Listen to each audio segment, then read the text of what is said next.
Crime e Castigo, 1866, primeira parte. Capítulo 1.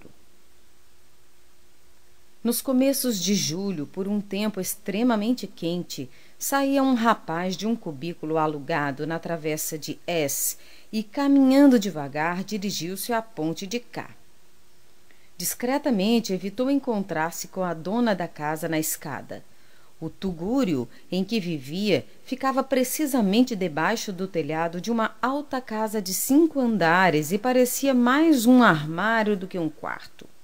A mulher que lhe o alugara, com refeição completa, vivia no andar logo abaixo e, por isso, quando o rapaz saía, tinha de passar fatalmente diante da porta da cozinha, quase sempre aberta de par em par sobre o patamar. E todas as vezes que procedia assim, sentia uma mórbida impressão de covardia que o envergonhava e fazia franzir o sobrolho. Estava zangado com a dona da casa e tinha medo de encontrá-la. E isto não porque fosse covarde ou tímido, pelo contrário, simplesmente havia algum tempo já que se encontrava num estado de excitação e enervamento parecido com o da hipocondria. Estava a tal ponto apegado ao seu quarto e afastado de todos que receava encontrar-se com quem quer que fosse, e não somente com a dona da casa. A pobreza deprimia-o, mas havia também já algum tempo que até isso deixara de incomodá-lo. Abandonara por completo os seus trabalhos cotidianos e não queria preocupar-se com eles. Na realidade, não temia a dona da casa, por muito que pudesse tramar contra ele. Agora ter de parar na escada, escutar todas as tolices daquela mulher, estúpida até o absurdo, e que não lhe interessavam absolutamente nada. Todos aqueles disparates a respeito do pagamento, aquelas ameaças e lamentações. É demais. Ter de falar, desculpar-se, mentir. Não, preferia atirar-se como um gato pelas escadas abaixo e deixar-se cair ao abandono, contanto que não visse ninguém.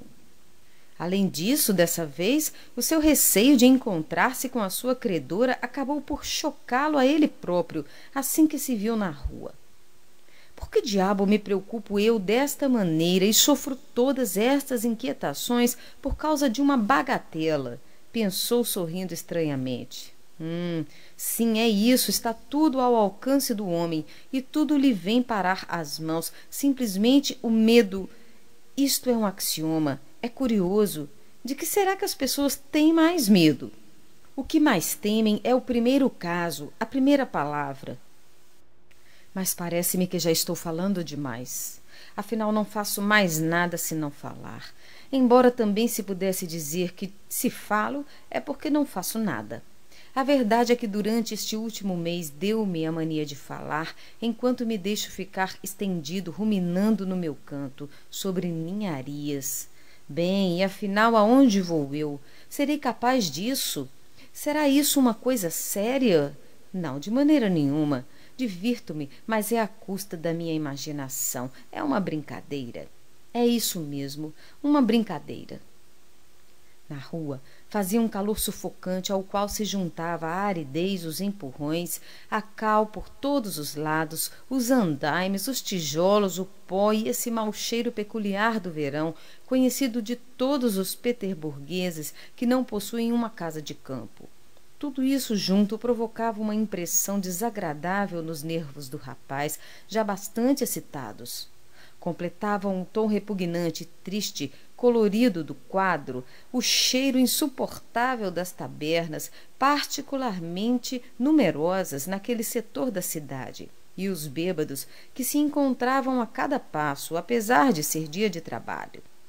Um sentimento de profundo desgosto se refletiu por um momento nas feições finas do rapaz. Para dizer a verdade, era um bonito rapaz, com uns magníficos olhos escuros, o cabelo castanho, de estatura acima da mediana, magro, de muito boa figura. Mas não tardou que lhe voltasse a mergulhar uma espécie de profundo indiferentismo e, para sermos mais precisos, num completo alheamento de tudo, de tal maneira que caminhava sem fixar a atenção à sua volta e também sem querer fixá-la. Somente uma ou outra vez murmurava qualquer coisa por entre os dentes, obedecendo ao costume de monologar, que há pouco a si próprio confessara. Agora mesmo teve de reconhecer que às vezes os seus pensamentos se confundiam e se sentia fraco. E esse era o segundo dia em que não se alimentava. Ia tão mal vestido que outra pessoa, ainda que acostumada a essa aparência, não se atreveria a sair à rua em pleno dia com aqueles andrajos. Aliás, aquele bairro era de tal natureza que ninguém aí reparava ao vestuário. A proximidade do mercado do feno, a abundância de estabelecimentos conhecidos e, sobretudo, a população, composta de comerciantes que se aglomeraram nessas ruas e ruelas centrais de Petersburgo, punham às vezes notas tão desconcertantes no panorama geral que seria estranho admirar-se de um encontro, fosse ele qual fosse. Mas era tal o maldoso desprezo que se tinha já acumulado no espírito do rapaz que, apesar de toda a sua delicadeza, às vezes muito juvenil, aquilo que menos o preocupava era o pobre vestuário com que ia pelas ruas. Já o mesmo não sucedia quanto à probabilidade de encontrar-se com algum conhecido ou algum antigo camarada, com os quais geralmente não gostava de encontrar-se. Eis que, de repente, um bêbado, que vá lá se saber por que razão ou motivo ia naquele momento pela rua com uma enorme tieliega vazia, puxada por um cavalicoque, lhe gritou quando passou: "Ó tu, chapelão alemão!" E gritou-lhe isto a plenos pulmões, ao mesmo tempo que apontava para ele com a mão. O rapaz parou e segurou o chapéu enervado. Era o chapéu alto, redondo, a Zimmermann, mas já usado e surrado, cheio de buracos e almolgadelas, sem abas e descaído para o lado mais deformado. Mas não foi a vergonha, e sim outro sentimento, completamente diferente, parecido com o medo, que se apoderou dele. "Eu bem sabia", murmurou desgostoso, "já me tinha lembrado. Isto é mesmo desagradável. É para que veja como uma tolice, o mais vulgar pormenor, pode estragar a melhor das intenções. Sim, o chapelinho dá nas vistas. Ridículo! E é por isso que todo mundo o vê. Com esses farrapos, a única coisa que diz bem é o gorro, mesmo o velho, e não este espantalho. Ninguém traz outro semelhante, vê-se a distância de uma versta, fica gravado na memória. Sobretudo o fato de não se esquecer é um argumento comprovativo. E o que é necessário, precisamente, é passar despercebido. Por menores insignificâncias, é isso o principal. Uma ninharia destas pode deitar tudo a perder de uma vez para sempre. Tinha andado pouco. Sabia até a que distância se encontrava de sua casa, 830 passos precisamente. Quantas vezes os contou no tempo em que fazia projetos? Nesse tempo não dava grande importância aos seus desvarios, apenas se excitava com eles por causa da sua ousadia quimérica, mais sedutora. Mas agora, passado um mês, começava já a olhá-los de outra maneira, e apesar de tudo, dos seus desanimadores monólogos a respeito de sua inércia e indecisão, ia se acostumando, quase sem querer, a considerar aquele sonho escandaloso como um empreendimento, embora ele próprio não acreditasse nele. Agora ia ali a ensaiar aquele empreendimento e a sua comoção aumentava à medida que ia caminhando. De coração palpitante e tomado de um tremor nervoso, aproximou-se do imenso edifício que se erguia de um lado sobre o canal e do outro dava para a rua de... Essa casa compunha-se de pequenos andares e todos os seus inquilinos pertenciam às classes trabalhadoras. Alfaiates, serralheiros, cozinheiros, alguns alemães, mulheres de vida irregular, modestos empregados, etc. Os que entravam e os que saíam encontravam-se nas duas portas e nos dois pátios da casa. Havia 3 ou 4 porteiros. O rapaz estava muito satisfeito por não se ter encontrado com ninguém e logo a seguir deslizou da porta da direita para a escada, que era escura e estreita, negra, mas ele já conhecia muito bem tudo aquilo e lhe agradava aquela disposição. Nessa obscuridade não eram de recear os olhares trocistas. Se agora tenho tanto medo, como seria de fato se eu chegasse a levar a coisa a cabo? Foi o que pensou involuntariamente quando se viu no quarto andar. Aí encontrou alguns carregadores e soldados que estavam tirando móveis de uma casa. Sabia já que naquele andar vivia uma família alemã, cujo chefe era funcionário. Pode ser que esse alemão saia agora, e pode ser também que no quarto andar, nesta escada e neste patamar, só fique por algum tempo um andar ocupado, o da velha. Isso é que seria bom, em todo caso, pensou, e bateu à porta do quarto da velha. A campainha deu um som fraco, como se fosse de lata e não de cobre. Nos modestos quartos de semelhantes casas, quase todas soam assim. Já tinha esquecido o som daquela campainha e, de súbito, aquele som pareceu recordar-lhe qualquer coisa e trazer-lhe claramente à imaginação. Por isso estremeceu e, dessa vez, sentiu os nervos frouxos. Passado um momento, a porta entreabriu-se numa fenda estreita pela qual a inquilina espreitou o visitante, com modos receosos e deixando ver unicamente os olhos que brilhavam na obscuridade. Mas quando viu tanta gente no patamar, ganhou coragem e acabou de abrir a porta. O rapaz entrou para uma sala escura, dividida em duas por um tabique, do outro lado da qual ficava a cozinha exígua. A velhinha estava na sua frente, olhando-o em silêncio e interrogativamente. Era pequenina e seca, de uns 60 anos, olhos vivos e maliciosos, com um narizinho afilado e de cabeça descoberta. Os cabelos alvejantes brilhavam de besuntados com azeite. Trazia um lenço de flanela no pescoço delgado e comprido, parecido com a pata de uma galinha, e nos ombros, apesar do calor, uma pequena estola de pele gasta e amarelada.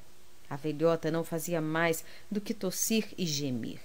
Talvez o rapaz tivesse fixado nela um olhar especial, porque nos seus olhos tornou a aparecer a antiga expressão de desconfiança.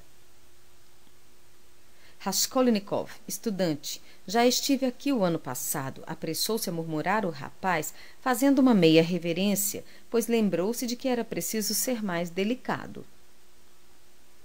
Já me lembro, Batiuca, lembro-me muito bem de quem se trata, disse a velhota respeitosamente, sem afastar o olhar inquisitorial da cara do rapaz, tal como antes. Pois bem, eu vim de novo aqui para tratar de um assunto, coisa de pouca importância, continuou Raskolnikov, um pouco contrariado e admirado da desconfiança da velha. Aliás, pode ser que ela seja sempre assim e que da outra vez eu não tivesse reparado, pensou com uma sensação aborrecida. A velha permanecia calada, como se reconsiderasse. Depois afastou-se para um lado e, apontando a porta do quarto, disse, empurrando o visitante para a frente: Entre, Batiuca. O quarto em que o rapaz entrou, forrado de um papel amarelo com gerânios e pequenas cortinas de musselina na janela, estava nesse instante iluminado pelo sol poente. Talvez depois também faça sol, foi a ideia que perpassou rapidamente pela mente de Raskolnikov, e correu rapidamente os olhos sobre todo o quarto para ficar conhecendo melhor e gravar na memória a sua disposição. Mas nele não havia nada de especial. O mobiliário muito velho, de madeira amarela, compunha-se tão só de um divã com um grande recosto saliente de madeira, uma mesa ovalada colocada em frente do divã, um toucador com seu espelhinho encostado ao tabique, algumas cadeiras também encostadas às paredes, mais uns tantos quadrinhos sem valor em molduras amarelas, representando senhoras alemãs com passarinhos nas mãos, e pronto. Num canto, diante de uma pequena imagem, ardia uma candeia. Estava tudo muito limpo. Tanto os móveis como o soalho estavam encerados e reluzentes. À custa do trabalho de Lizaveta, pensou o rapaz. Nem um só grão de pó se encontraria em todo o quarto. É sempre assim, em casa das viúvas velhas e más, continuou dizendo para si próprio Raskolnikov, e lançou um olhar de revés à cortina de indiana que escondia a porta de um segundo compartimento onde ficavam a cama e a cômoda da velha, e para onde não tinha ainda conseguido deitar nem um só olhar. A casa reduzia-se a esses 2 quartos. Então, o que deseja? Disse a velha secamente, entrando no quarto e pespegando-se diante dele, como antes, para olhá-lo diretamente no rosto. Trago uma coisa para empenhar, e puxou de um velho relógio de prata de algibeira. Tinha gravado uma esfera na tampa e a corrente era de aço. Está bem, mas não se esqueça de que o prazo do outro empréstimo já acabou há 3 dias.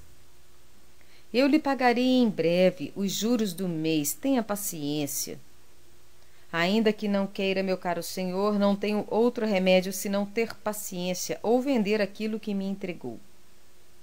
Quanto me dá por isto, Aliona Ivanovna? Só me traz ninharias, Batiuca. Isso, fique sabendo, não vale nada.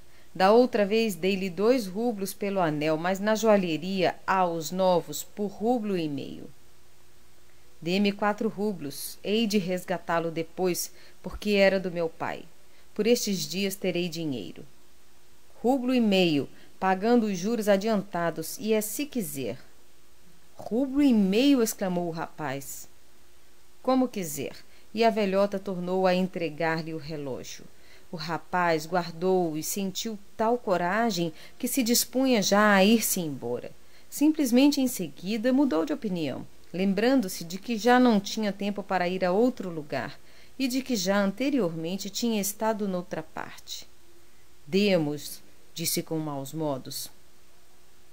A velhota procurou umas chaves no bolso e depois dirigiu-se para o outro quarto, por detrás da cortina. O rapaz, que ficara só no meio da sala, pôs-se de ouvido à escuta, refletindo. Ouviu a velha abrir a cômoda. Deve ser no gavetão de cima, pensou. Costuma trazer as chaves no bolso da direita, todas ao mesmo molho, numa argola de aço. E entre elas há uma maior que as outras, com o palhetão denteado, que não é a da cômoda. Isso quer dizer que também deve haver alguma arca ou cofre forte. É curioso, os cofres fortes têm todos chaves dessas. Mas, enfim, tudo isto é de somenos importância. A velhota voltou. Aqui tem, Batiuca, como a 1 rublo correspondem 10 copeques por mês, a 1,5 rublo fazem 15 copeques por mês, que eu recebo adiantados. Aos outros 2 rublos que lhe dei da outra vez correspondem em relação a esta conta 20 copeques, que também recebo já. Ao todo são 35, de maneira que o seu relógio fica por 1 rublo e 15 copeques. Aqui tem. O quê? Então agora é só 1 rublo e 15 copeques? É assim mesmo. O rapaz não estava para questões e aceitou o dinheiro. Olhou para a velha, sem pressa de sair dali, como se quisesse dizer ou fazer alguma coisa, e nem ele próprio soubesse o quê. Pode ser que eu, Aliona Ivanovna, dentro de uns dias, lhe traga outra coisa para empenhar, de prata, boa, uma cigarreira, assim que um amigo meu me devolva. E como se atrapalhasse, calou-se. Está bem, depois falaremos, Batiuca. Adeus. Mas a senhora vive sozinha? Não tem uma irmã? Perguntou, aparentando despreocupação e dirigindo-se para o vestíbulo. Mas que lhe interessa a ela, Batiuca? Nada de especial. Perguntei por perguntar. A senhora depois... Adeus, Aliona Ivanovna. Raskolnikov afastou-se dali muito perturbado, e a sua perturbação ia aumentando cada vez mais. Quando saiu da escada, parou várias vezes como se estivesse subitamente preocupado por alguma coisa, e por fim, já na rua, murmurou: Oh, meu Deus, como tudo isto é repugnante! Ah, sim, eu... Não... Isto é um absurdo, uma estupidez, acrescentou resolutamente. E se me acontecesse esse horror? De que porcaria é capaz a minha alma? Isto é que é importante. É sujo, brutal, mau. E eu, durante um mês inteiro... Mas nem com palavras, nem com exclamações podia exprimir a sua comoção. Um sentimento de imensa repugnância que começara a oprimir e a mortificar o seu espírito desde o momento em que fora ver a velha, tomava agora tais proporções e revelava-se tão claramente que não sabia onde refugiar-se para fugir à sua tristeza. Caminhava pelo passeio como um ébrio, sem reparar nos transeuntes, dando-lhes encontrões e sem saber para onde ia. Quando olhou à sua volta, verificou que se encontrava junto de uma casa de bebidas, na qual se entrava descendo uma escadinha que conduzia a uma adega. Os bebedores assomavam à porta naquele momento e saíam para a rua, empurrando-se mutuamente e barafustando. Sem se deter a pensar, Raskolnikov desceu pelas escadas. Até então, nunca entrara numa taberna. Mas agora tinha a cabeça fora do lugar e, além disso, afligia uma sede que o fazia tossir. Apetecia-lhe beber aguardente fresca, tanto mais que se sentia esgotado pela sua fraqueza súbita e, enfim, cheio de fome. Sentou-se num canto escuro e sujo, junto de uma mesinha de madeira de tilha. Pediu aguardente e bebeu com avidez o primeiro copo. Sentiu-se imediatamente aliviado e os pensamentos tornaram-se-lhe mais claros. Tudo isto é um absurdo, disse devaneando, e não devo preocupar-me. É simples indisposição física. Um golinho de aguardente, um torrãozinho de açúcar e o ânimo outra vez volta. As ideias se aclaram e as intenções se afirmam. Oh, como tudo isso é opressivo! Apesar desta conclusão desesperante, sentiu-se alegre, como se de repente se tivesse liberto de um peso terrível e afetuosamente passou os olhos em redor. Mas até mesmo nesse momento previa já remotamente que toda essa impressionabilidade otimista era também doentia. Àquela hora havia pouca gente na taberna. De trás daqueles 2 bêbados com que tropeçara na escada, saiu um grupo completo, 5 homens com uma mulher e um acordeão. Assim que eles saíram, ficou tudo em silêncio e em sossego. Restou só um bebedor que não estava ainda completamente bêbado, de aspecto burguês, sentado diante de um copo de cerveja.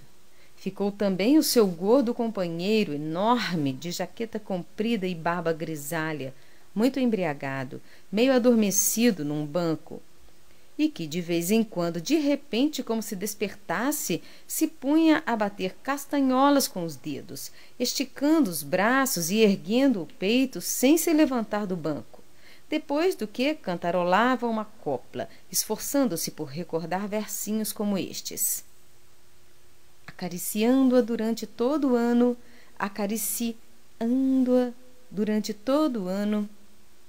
Ou então, quando tinha um pouco mais de lucidez: quando atravessei a Podiativskaya, encontrei a minha amada. Mas ninguém o acompanhava. O companheiro silencioso, cada vez que ele parecia despertar, mirava-o com olhos hostis e desconfiados. Havia ainda outro tipo, com aspecto de funcionário aposentado. Estava sentado sozinho, com um copo na frente, e de vez em quando bebia e olhava à volta. Parecia também muito excitado.